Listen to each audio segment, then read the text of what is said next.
Si es que los invito a que inclinemos nuestros rostros, vamos a colocar este tiempo en las manos del Señor y darle gracias por las bendiciones que recibimos permanentemente de Él. Vamos a orar, mis hermanos. Oh Padre glorioso, Señor, gracias te damos por este día, por las bendiciones que hemos recibido, Señor, y por las fuerzas y por todo lo que hemos disfrutado de tu mano durante esta semana. Oh Señor, pedimos en este momento, Dios amado, que nos bendigas dándonos lo necesario para poder escuchar, para poder comprender, retener y aplicar los principios de tu palabra. Guárdanos, Señor, en ti, en tu verdad, y danos ese crecimiento en ella. Permite, Señor, que podamos crecer a la imagen de tu Hijo, Señor.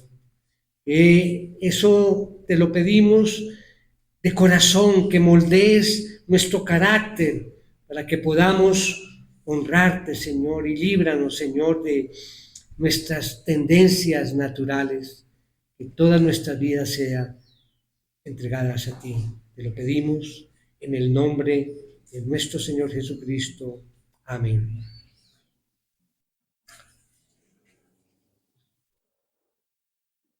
El célebre primer ministro británico Winston Churchill, tal vez todos han escuchado de este personaje, un prolífico orador, tiene unos discursos y unas frases que hicieron historia, todavía se repiten frases de este personaje.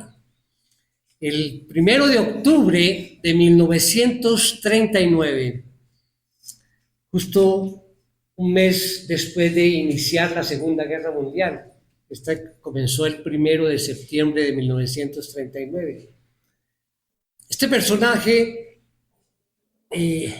estaba pronunciando uno de sus discursos a través de la emisora de la BBC de Londres y quiso hacer una referencia a lo que es o lo que era la antigua Unión Soviética.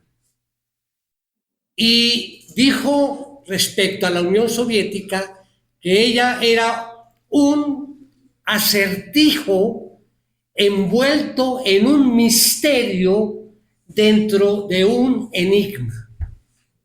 Esa fue la frase. La repito. Él dijo, es un acertijo envuelto en un misterio dentro de un enigma. Lamentablemente, muchos creyentes, muchos cristianos, ven el libro de Apocalipsis de esa manera. Un acertijo, un misterio, un enigma. A veces, cuando hablamos del libro de Apocalipsis, algunos se asustan y dicen, no, es que hay muchos símbolos que confunden. Hay tantas imágenes y por temor muchos líderes y pastores evitan un estudio serio del Apocalipsis. Sé que no es sencillo, y más llevarlo en mensajes o en predicación. Pero si cerramos el libro y no lo compartimos, si no lo predicamos, nos privamos voluntariamente de las bendiciones que este libro promete a quienes lo estudian diligentemente. Y allí, en el capítulo 1, versículo 3 están cuáles son las bendiciones que recibimos por estudiar este precioso libro. Dice el versículo 3 del capítulo 1, bienaventurado el que lee y los que oyen las palabras de la profecía y guardan las cosas que están escritas en ella, porque el tiempo está cerca. Si vamos al último capítulo, el capítulo 22, versículo 7, dice: por tanto, yo vengo pronto. Bienaventurado el que guarda las palabras de la profecía de este libro. Hablamos allí de esta bendición. O sea que si pasamos por alto el libro de Apocalipsis, nos perdemos de ese tesoro de una verdad divina. Y hoy iniciamos esta serie, basada en este libro. He titulado la serie Detrás del velo, porque este libro no es, digamos, un laberinto para perderse, sino más bien es un mapa para encontrarse con la gloria de Dios. Así vamos a ver este libro.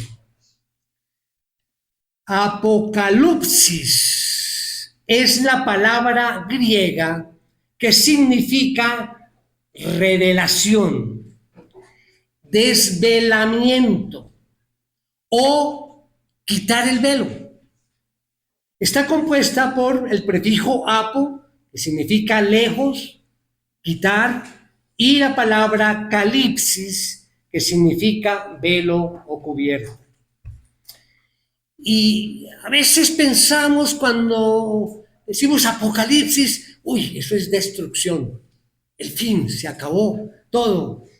Pero su origen se refiere a un acto de exponer, de manifestar o descubrir una verdad oculta por la voluntad de Dios. Bien, ¿qué hay detrás del velo? De este velo. Voy a darles una mirada muy general y simplificada, y creí que es conveniente y está allí en sus hojas guía. Estos 3 puntos inician allí. Apocalipsis nos revela 3 grandes realidades que sostienen nuestra fe. Una visión, primero, una visión panorámica de Dios, ¿sí? Este libro, digamos que está impregnado del libro del Antiguo Testamento, ¿sí? 278 de los 404 versículos que comprende el libro de Apocalipsis tienen relación con pasajes del Antiguo Testamento. Apocalipsis entonces revela a Dios el Padre en toda su gloria y majestad, describiéndolo como santo, verdadero, omnipotente, sabio, soberano, eterno.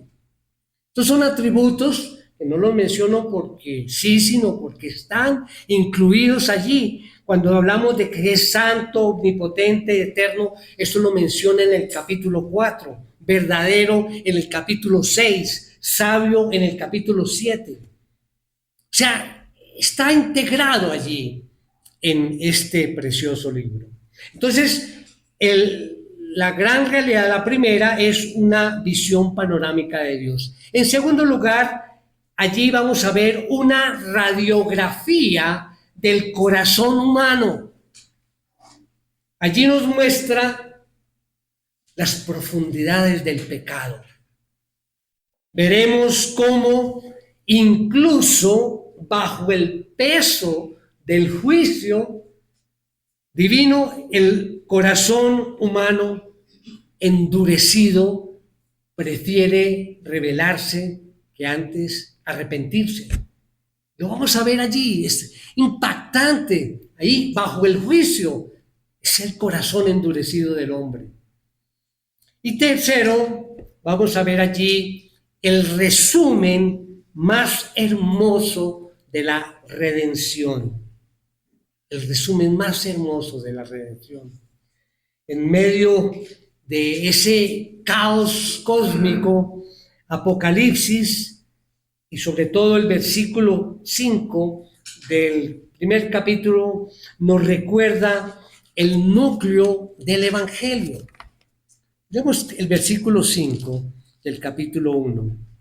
Dice, y de parte de Jesucristo, el testigo fiel, el primogénito de los muertos y el soberano de los reyes de la tierra, al que nos ama y nos libertó de nuestros pecados con su sangre. Ese versículo que vamos a ver hoy, ese es el que nos conecta con la cena del Señor que vamos a compartir. Porque dice allí, al que nos ama y nos libertó de nuestros pecados con su sangre. Ahora bien, esto tiene una hoja de ruta, la serie como tal. Ya se ha preparado un bosquejo general. Algunos que estudian el libro de Apocalipsis buscan, ante todo, es evidencia que respalde sus propias opiniones acerca de esos postreros tiempos. Sus propias opiniones. Ahí es donde está el problema. Sin embargo, Apocalipsis enseña mucho más que una profecía cronológica. Y es lo que trataré de compartir y de que se entienda durante todo este tiempo de la serie. Si bien el libro es una rica fuente de verdad sobre los postreros tiempos, también se describe, y dice allí en el versículo 19 del capítulo 1, mira lo que dice, escribe pues las cosas que has visto y las que son y las que han de suceder después de estas. Pero estoy viendo versículos así salteados para dar la introducción, ¿no? Estamos viendo es un panorama general de lo que vamos a ver durante la serie. Entonces dice aquí, escribe pues las cosas que has visto. Eso se encuentra en el capítulo 1. Hoy vamos a ver una parte de ello. Es decir, vamos a ver el prólogo del Apocalipsis de Jesucristo como un mensaje ya directo. O sea, capítulo 1, los 8 primeros versículos. Pero también es un avance, o sea, las cosas que has visto, o sea, el pasado, le está diciendo a Juan, ¿no? Las cosas que has visto. Un avance del regreso de Cristo. Es decir, vamos a ver lo de la segunda venida, un avance en esta primera parte. Sería el mensaje del próximo domingo, si Dios lo permite. Allí también vamos a ver cómo es que a Juan recibe la encomienda de escribir allí este libro. Bien, después dice acá, y las cosas que son, o sea, vamos ya al presente, pasado, ahora presente, las cosas que son. Y allí están los capítulos 2 y 3, donde se registra allí las cartas a las 7 iglesias. Bueno, nosotros ya vimos esa serie de las 7 iglesias, ¿sí? Entonces no volveríamos a repetir esos 7 mensajes, los mencionaremos, pero ahí viene la invitación de que repasemos, están grabados allí, podemos en YouTube verlas. Nosotros hicimos esa serie entre febrero y marzo del 2025. Y yo tengo, por ejemplo, la carta a la iglesia de Éfeso. El título del mensaje era Cuando el amor se enfría. No sé si alguno recuerda. La carta a la iglesia de Esmirna, materialmente pobre y espiritualmente rica. A la iglesia de Pérgamo, una lucha por la verdad. A la iglesia de Tiatira, confrontando el pecado con firmeza.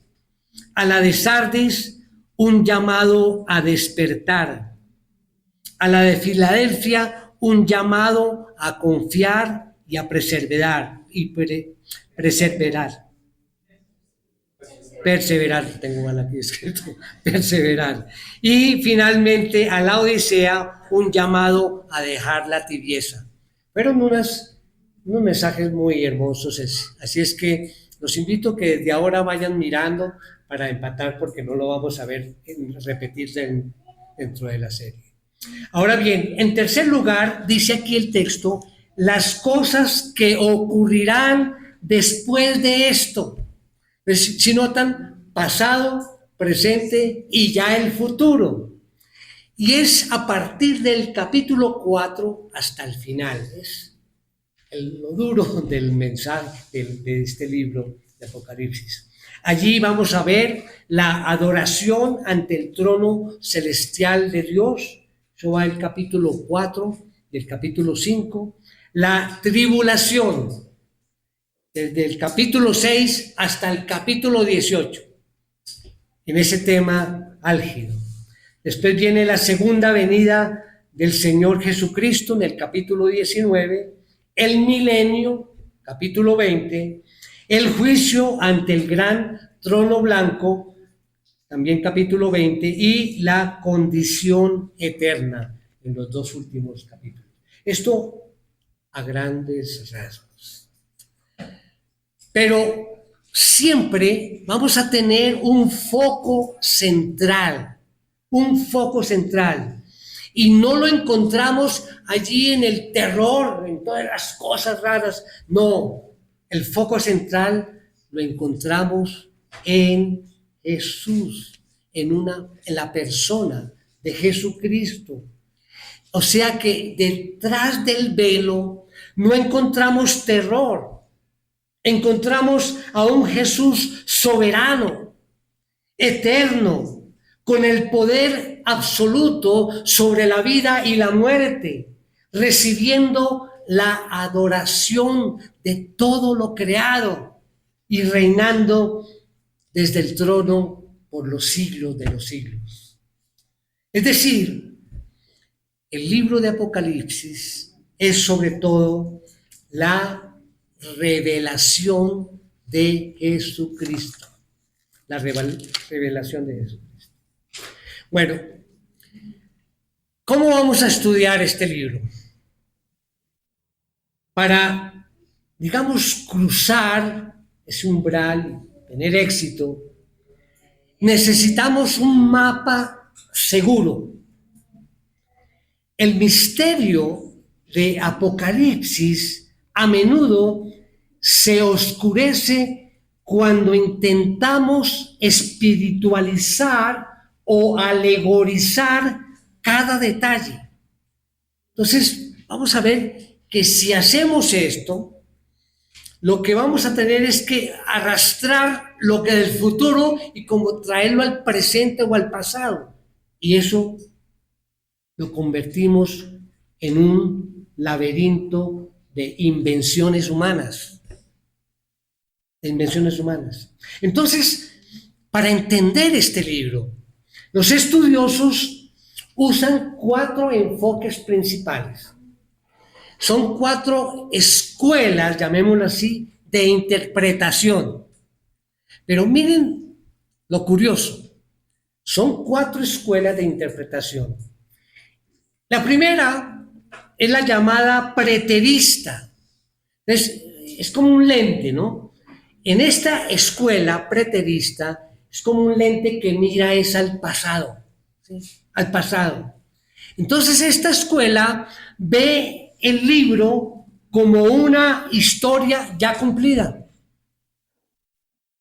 Dice que los eventos ocurrieron en el primer siglo, allí con la caída de Roma. No sé cómo enfocan todo esto hacia algo que ya pasó, si estamos hablando de una profecía. Pero esa es la escuela preterista. Hay otra escuela que es la escuela historicista. O sea, el lente, digamos, va al mapa del tiempo, es mirar allí.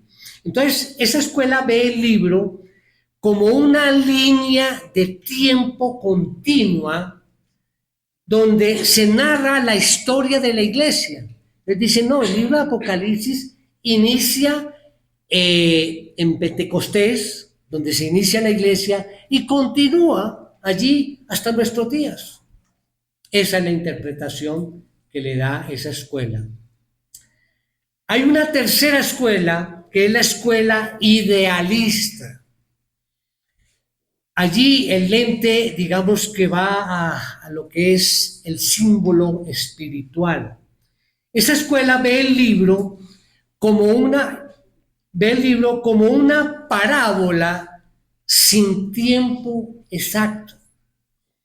Esta es una interpretación simbólica como una descripción, una parábola, una descripción, pero no literal. ¿De qué describe allí, según esta escuela, la batalla entre Dios y las fuerzas satánicas del mal? Entonces, esa escuela presenta esa batalla entre el bien y el mal, pero lo hace de una forma simbólica, no literal. Esa es la interpretación.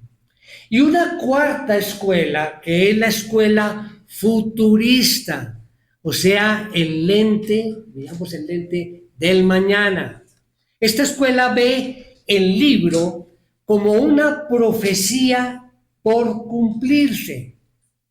Dice que desde el capítulo 4, que ya mencioné, hasta el 22, el final, se describen eventos futuros reales,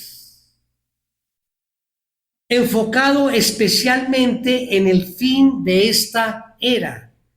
Este punto de vista es el resultado natural de una lectura sincera del libro. Entonces, ¿cuál será nuestra ruta de viaje? Según lo que acabo de explicar. Bueno, esta serie, Detrás del Velo, usaremos el enfoque futurista. Leeremos el libro de forma literal, directa y respetando su carácter profético. Seguiremos el orden que el mismo texto nos da allí en Apocalipsis 1:19. Escribe pues las cosas que has visto y las que son y las que han de suceder después de estas. Entonces, las cosas que has visto, ¿ya?, que es la visión de Cristo glorificado, que es el capítulo 1, el cual vamos a continuación a ver la primera parte. Las cosas que son, las cartas a las iglesias, y las cosas que han de suceder después de esto, el futuro, capítulo 4 a 22. Bien, hoy entonces, mis hermanos, comenzamos este viaje, un viaje fascinante, y aquí pido mucha oración. Estemos en esta semana, bueno, durante el tiempo, orando y pidiendo, porque no es fácil exponer este tema y necesitamos allí mucha oración. Entonces, vamos a comenzar este viaje. Sin embargo, antes de comenzar con el mensaje, necesito que hagamos un ejercicio mental. ¿Sí? Volviendo al tema de, es que Apocalipsis, ¿cómo es? Quiero que imaginen esta escena, mis hermanos. Resulta que una familia amiga los invita a su casa y les dice, oye, mire, ¿por qué no vienen acá, familia, y hacemos una actividad de integración? Entonces, bueno, vamos entonces allá a donde esa familia. ¿Y qué vamos a hacer de integración? No, vamos a armar un rompecabezas. Bueno. Llegan allí a la casa del anfitrión, entran y ven en la mesa todas las fichas allí amontonadas. Un rompecabezas de 5,000 piezas. No sé si alguien ha hecho aquí, yo sé, de 1,500. 5,000 piezas allí en la mesa. ¿Y la caja? No, no hay caja. Entonces no hay imagen que tengamos de guía. No hay imagen, no hay fotografía en la guía. Ahí está. ¿Qué sucede, mis hermanos? Bueno, cada persona intentaría coger, oiga, esto puede ser, no, esto debe ser como un paisaje del mar, ¿sí? Otro dice, no, esto es como un castillo medieval. ¡Qué confusión! Al final, ¿qué pasa? Terminan frustrados, discutiendo y abandonando el juego. Eso es exactamente lo que pasa cuando nos acercamos a Apocalipsis sin la guía correcta, sin la guía correcta. El libro, como saben, tiene símbolos, números, visiones que parecen piezas sueltas de un misterio indescifrable. Muchos se rinden e inventan su propio final. Hoy abriremos la caja. Nosotros sí tenemos caja, una caja. No venimos a adivinar. Dios mismo nos dejó la imagen completa en el primer versículo. La revelación de Jesucristo. A partir de hoy, en la serie Detrás del Velo, encajaremos cada pieza en su lugar usando la guía que el autor diseñó. ¿De acuerdo? Comencemos entonces. Acompáñenme allí, capítulo 1. Vamos a leer los primeros 8 versículos. Dice, la revelación de Jesucristo que Dios le dio para mostrar a sus siervos las cosas que deben suceder pronto. Él la dio a conocer enviándola por medio de su ángel a su siervo Juan, quien dio testimonio de la palabra de Dios y del testimonio de Jesucristo y de todo lo que vio. Bienaventurado el que lee y los que oyen las palabras de la profecía y guardan las cosas que están escritas en ella, porque el tiempo está cerca. Juan, a las 7 iglesias que están en Asia, gracia y paz a ustedes de parte de aquel que es y que era y que ha de venir, y de parte de los 7 espíritus que están delante de su trono, y de parte de Jesucristo, el testigo fiel, el primogénito de los muertos y el soberano de los reyes de la tierra, al que nos ama y nos libertó de nuestros pecados con su sangre e hizo de nosotros un reino, sacerdotes para Dios su Padre. A él sea la gloria y el dominio por los siglos de los siglos. Amén. Él viene con las nubes y todo ojo lo verá, aún los que lo traspasaron, y todas las tribus de la tierra harán lamentación por él. Sí, amén. Yo soy el Alfa y la Omega, dice el Señor Dios, el que es y que era y que ha de venir, el Todopoderoso. Digamos que tenemos que hacer una transición aquí.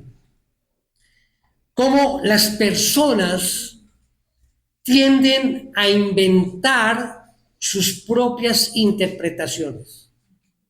Ya algunos, bueno, en esta parte no tanto, pero más adelante se nota ello. Pero mire que hay una advertencia. Allí en segunda de Pedro 1, 20 y 21. Dice, pero ante todo sepan esto, que ninguna profecía de la Escritura es asunto de interpretación personal, pues ninguna profecía fue dada jamás por un acto de voluntad humana, sino que hombres inspirados por el Espíritu Santo hablaron de parte de Dios. Ok, ahí hay una advertencia, ¿no? no inventen. Aquí hay una guía, aquí nos da un mapa, tenemos que seguirlo. Bueno, pasemos entonces a desglosar las características concretas que Dios colocó aquí en la apertura de este libro para entender su diseño divino. Así las cosas, los invito entonces a que me acompañen a ver 4 puntos muy concretos en el desarrollo de este mensaje. El mensaje de hoy lleva por título La visión que aclara el futuro.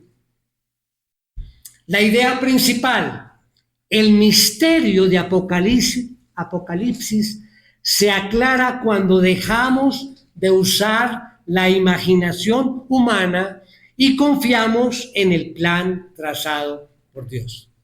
Okay. Las características entonces que Dios colocó en la apertura de este libro para entender ese diseño divino. Primer punto, la revelación de Jesucristo. La revelación de Jesucristo. Como punto A, el Señor que se da a conocer. Esa es la parte clave. El Señor que se da a conocer. Entonces el libro comienza con esa afirmación poderosa. Versículo 1. La revelación de Jesucristo que Dios le dio para mostrar a sus siervos las cosas que deben suceder pronto. Revelación, dijimos, significa desvelamiento, de quitar el velo. No es caos, no es catástrofe, es el descubrimiento de Cristo glorificado. Dice allí también en el versículo 1, Él dio, dice, Él la dio a conocer enviándola por medio de su ángel a su siervo Juan. ¿De acuerdo? Juan da testimonio fiel de lo que vio y oyó. Y esto es importante, porque ahí ya comenzamos no a dudar, bueno, ¿cómo fue que todo eso que vio Juan? No, él da testimonio. O sea, lo que vamos a estudiar es algo real, no es inventado. Dice allí en el versículo 2, quien dio testimonio de la palabra de Dios y del testimonio de Jesucristo y de todo lo que vio. Entonces ya tenemos esa posición firme, es real. Entonces este inicio nos recuerda que Apocalipsis es un libro que nos lleva a ¿qué? A conocer más profundamente a Cristo. Dice en Colosenses 2:9, nos dice, porque toda la plenitud de la deidad reside corporalmente en él. Eso es como un sustento a lo que decía anteriormente. Bien, además el versículo 3, que ya lo leí al inicio, pero volvámoslo a ver, es la primera bienaventuranza del libro. Bienaventurado el que lee y los que oyen las palabras de la profecía y guardan las cosas que están escritas en ella, porque el tiempo está cerca. Porque el tiempo está cerca. Si ven aquí, tenemos en esta bienaventuranza, tenemos una bendición triple, ¿sí? Triple, dice, para el que lee, para los que oyen y para los que guardan. Triple bendición. O sea que no basta con escuchar, hay que atesorar la palabra y hay que obedecer la palabra. Como dice allá en el libro de Santiago 1:22, ¿no? Sean hacedores de la palabra y no solamente oidores que se engañan a sí mismos. Mis hermanos, este inicio entonces nos enseña que el propósito de Apocalipsis es revelar a Jesucristo glorificado. Aprendámonos eso. Es revelar a Jesucristo glorificado y a preparar a la iglesia para su regreso. Ese es el estudio. Y eso es lo que tenemos que, al final, evaluar del estudio de esta preciosa serie. O sea, no es un texto de miedo, sino de esperanza.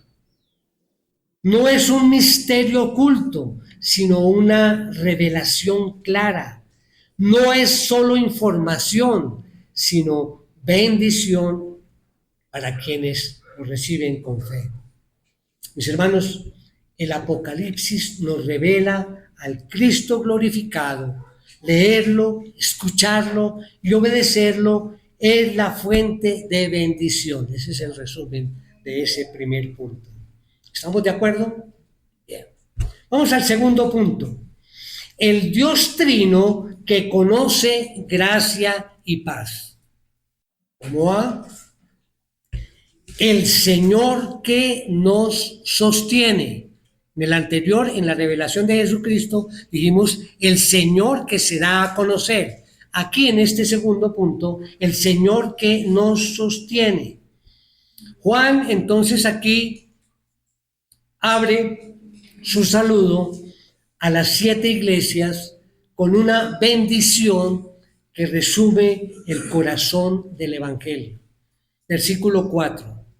Juan a las 7 iglesias que están en Asia, gracia y paz, esas son las palabras, gracia y paz a ustedes. Gracia es esa actitud amorosa de Dios,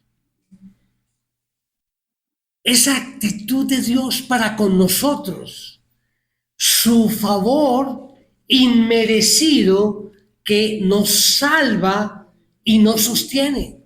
Eso es gracia, ese favor inmerecido que recibimos nosotros, que salva y nos sostiene. Ahora cuando dice gracia y paz, esa paz es el fruto de esa gracia, la reconciliación con Dios y la experiencia de su presencia en medio de nuestra vida. Entonces tenemos gracia, favor inmerecido y paz, esa experiencia de la presencia de Dios en medio de nuestra vida. Esta gracia y esta paz provienen de Dios Trino. Provienen de Dios Trino. Tienen que estar atentos para no perder el hilo. ¿Ok? Esa gracia y esa paz provienen de Dios Trino. Entonces tenemos Padre, Hijo y Espíritu Santo. Bueno, aquí siguiendo el texto nos hace un cambio. Primero entonces el Padre eterno, el que es, el que era y el que ha de venir. Dice allí el versículo 4, ¿no? Gracia y paz a ustedes de parte de aquel que es, que era y que ha de venir. Él trasciende el tiempo y gobierna la historia. Hermanos, nuestra paz no depende de las circunstancias, sino de un Dios que nunca cambia. Es un Dios inmutable. Ahí donde radica esa paz. Dios el Padre. Siguiendo el texto dice del Espíritu Santo en plenitud. Dice allí que ha de venir y de parte de los 7 espíritus que están delante de su trono. Entonces, Padre, nos saltamos el Hijo, ya lo vamos a ver, viene Espíritu siguiendo el texto, dice espíritus que están delante de su trono. Bueno, ¿cuáles son esos 7 espíritus que están delante de su trono? Bueno, tenemos que ir a Isaías 1, versículo 1 y 2. Dice así la palabra: y reposará sobre él el espíritu del Señor, espíritu de sabiduría y de inteligencia, espíritu de consejo y de poder, espíritu de conocimiento y temor del Señor. Isaías 11:2 está allí, esta profecía describe al Espíritu del Señor con esas 7 manifestaciones que se relacionan directamente con los 7 espíritus. Repito, el Espíritu del Señor, es decir, Dios, el Espíritu de sabiduría, el Espíritu de inteligencia o entendimiento, Espíritu de consejo, Espíritu de poder o fortaleza, Espíritu de conocimiento o ciencia, espíritu de temor del Señor. Nos muestra entonces su ministerio séptuple. El Espíritu, entonces, mis hermanos, nos capacita, ¿para qué? Para vivir en santidad y nos guía en medio de esta confusión del mundo. Sé que hay bastante información, pero no se alarmen, mis hermanos. Yo les dije, no nos asustemos. Vamos a tener bastante tiempo para desglosar y comprender muchas cosas. Y obviamente, que no se quede solamente con lo que escuchamos aquí, sino hay que en casa leer, investigar, volver a repetir para comprender más. Entonces ya tenemos Dios Padre, el Espíritu Santo, nos falta el Hijo. Estamos hablando del Dios Trino. Entonces, del Hijo Jesucristo. Ya lo leímos en ese versículo 5, que dice, volvamos a repetir, y de parte de Jesucristo, el testigo fiel, el primogénito de los muertos y el soberano de los reyes de la tierra. Cristo es nuestra paz. ¿Por qué? Porque Él venció la muerte y reina sobre todo poder humano. Por eso Él es nuestra paz. Entonces, este saludo inicial nos recuerda que la vida cristiana comienza y se sostiene en la gracia y paz de Dios Trino. No es un saludo vacío. Esta es una declaración de fe. El Padre nos asegura con su eternidad, el Espíritu nos llena con su plenitud y el Hijo nos sostiene con su victoria. Mis hermanos, no caminamos solos. Recuerden eso. La gracia y la paz de Dios Trino nos acompañan en cada paso. ¿De acuerdo? Bien, vamos al punto número 3. Jesucristo, nuestro Salvador y Señor. Como punto A, el Señor que nos transforma. Entonces ya vimos el Señor que se da a conocer, el Señor que nos sostiene, ahora el Señor que nos transforma. Juan allí no se limita a describir a Cristo en términos teológicos, sino que lo presenta como el Salvador que actúa a favor de su pueblo. Él nos ama. El amor de Cristo no es abstracto, es personal y eterno.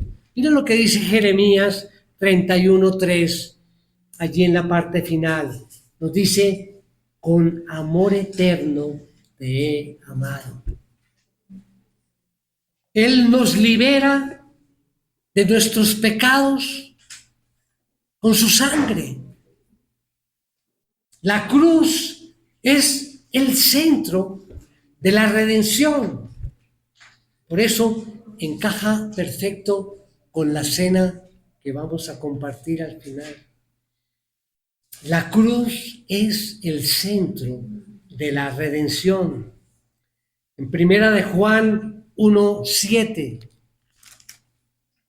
dice: pero si andamos en la luz, como Él está en la luz, tenemos comunión los unos con los otros, y la sangre de Jesús, su Hijo, nos limpia de todo pecado. Nos hace además un reino de sacerdotes. Miremos versículo 6, que dice: e hizo de nosotros un reino, sacerdotes para Dios su Padre. Juan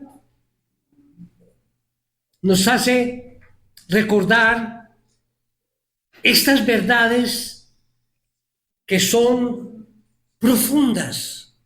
Dice que si andamos en la luz, como Él está en la luz, tenemos esa comunión unos con otros. Como dice en Primera de Pedro 2:9.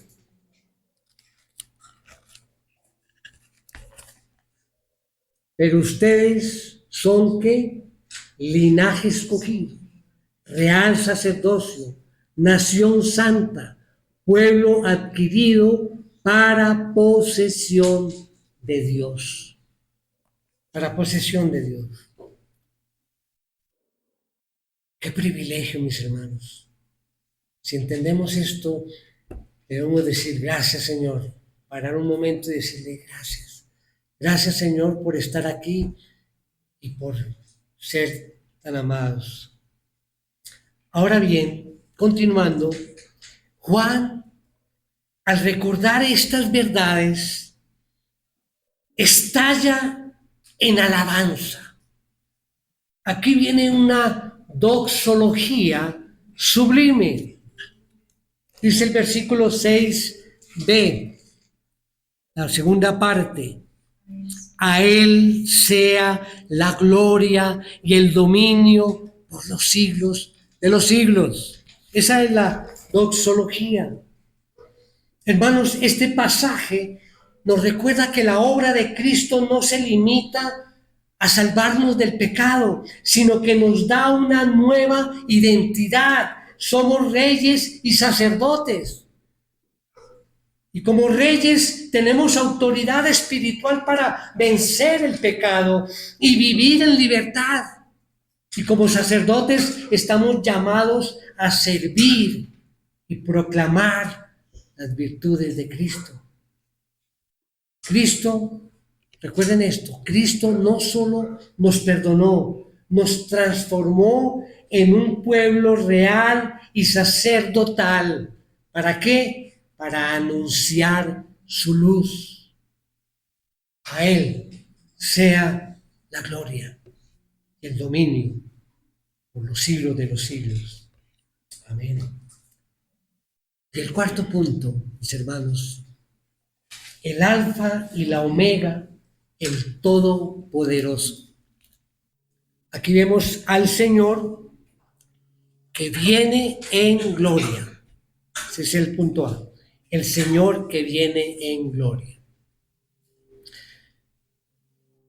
Rápidamente, los puntos que hemos visto: la revelación de Jesucristo, el Señor que se da a conocer, el Dios trino que conoce gracia y paz, el Señor que nos sostiene, Jesucristo, nuestro Salvador y Señor, el Señor que nos transforma, y ahora el Alfa y la Omega, el Todopoderoso, el Señor que viene en gloria.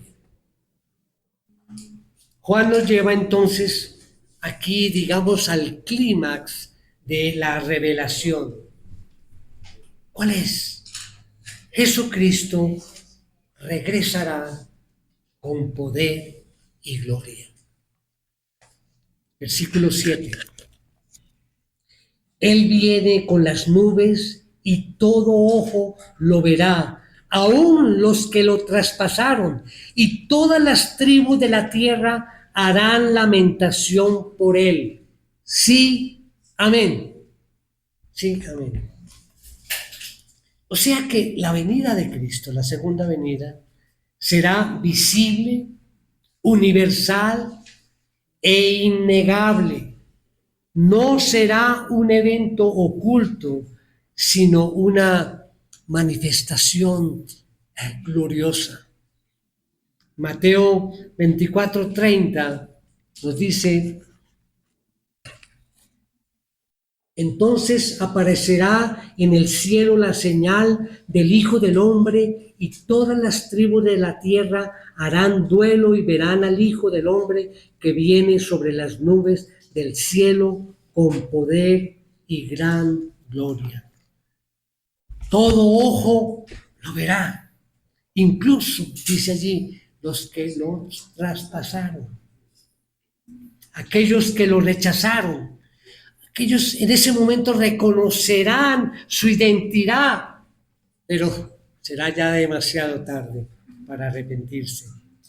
Dice que las tribus de la tierra se lamentarán, y ese lamento no es fruto del arrepentimiento, sino de temor y de culpa. Ese es el lamento. Así es que, hermanos, hoy es el tiempo de gracia.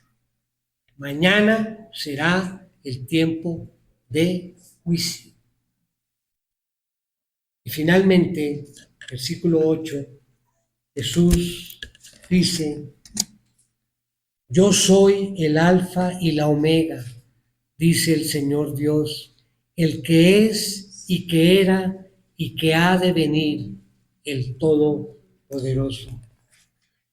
Alfa y omega, principio y fin, el eterno, el que es, el que era y el que ha de venir, el Señor del tiempo y de la historia, el Todopoderoso. Nadie puede resistirle. Todo poder está bajo su dominio. Miren lo que dice al respecto Isaías 44:6. Así dice el Señor, el Rey de Israel y su Redentor, el Señor de los ejércitos. Yo soy el primero y yo soy el último, y fuera de mí no hay Dios. Hermanos, este pasaje nos recuerda que la historia no está en manos del azar ni de los hombres, sino en las manos del Todopoderoso. El Todopoderoso. Para los creyentes, su regreso es esperanza y consuelo. Para los incrédulos será motivo de temor y lamento. Vivamos con esperanza y santidad, porque el Alfa y la Omega viene pronto en gloria. En conclusión, mis hermanos, de este mensaje, el Apocalipsis entonces no es un libro de miedo o de temor, sino que es la revelación. Nos muestra a quién, a Jesucristo en toda su gloria, el que se da a conocer como revelación viva, el que se sostiene con gracia y paz, el que transforma con su sangre y nos hace sacerdocio real, el que viene en gloria como Alfa y Omega, el Todopoderoso. Cada versículo, mis hermanos, nos recuerda que la historia no está en manos del azar, sino en las manos del Señor eterno. Él es el principio y el fin, y su victoria es segura. Si buscamos una aplicación de lo que hemos compartido esta mañana, ¿qué pensamos de una aplicación de lo que hemos escuchado? Sé que hay mucha información, pero como les dije, todo esto lo vamos a desglosar a través de la serie. Pero, ¿qué podemos hacer? ¿Cómo aplicamos lo que hemos escuchado a nuestras vidas? Bueno, primero vivir en gratitud. Cristo nos amó y nos liberó. O sea que nuestra respuesta, ¿cuál debe ser? Alabanza y acción de gracias. Ahora, segundo, vivir en santidad. Somos sacerdocio real. Nuestra vida debe reflejar la luz admirable de Cristo. Tercero, vivir en esperanza. El Señor viene pronto. No temamos al futuro, porque el futuro está en sus manos. Y cuarto, vivir en misión. Compartamos la gracia y la paz de Cristo con los perdidos antes de que sea demasiado tarde. Iglesia, hoy hemos quitado el velo de la confusión que muchas veces rodea a este libro. Apocalipsis no fue escrito, repito, para que salgamos de aquí confundidos y con miedo y con temor, ni para alimentar debates estériles. Es decir, esto sugiere o promueve discusiones y son vanas porque a veces no tenemos el sustento. Estudiemos con calma, preparémonos. Por eso es importante que no faltemos a la serie, porque de pronto nos quedan vacíos y evitemos estos debates. El llamado de Dios para ti hoy es cambiar tu postura ante el futuro. Ese es el objetivo hoy. Voy a cambiar mi mentalidad y mi postura ante el futuro. Entonces, dejar el temor, porque tu vida está en las manos de Dios, que ya escribió el final de la historia. Ya la escribió.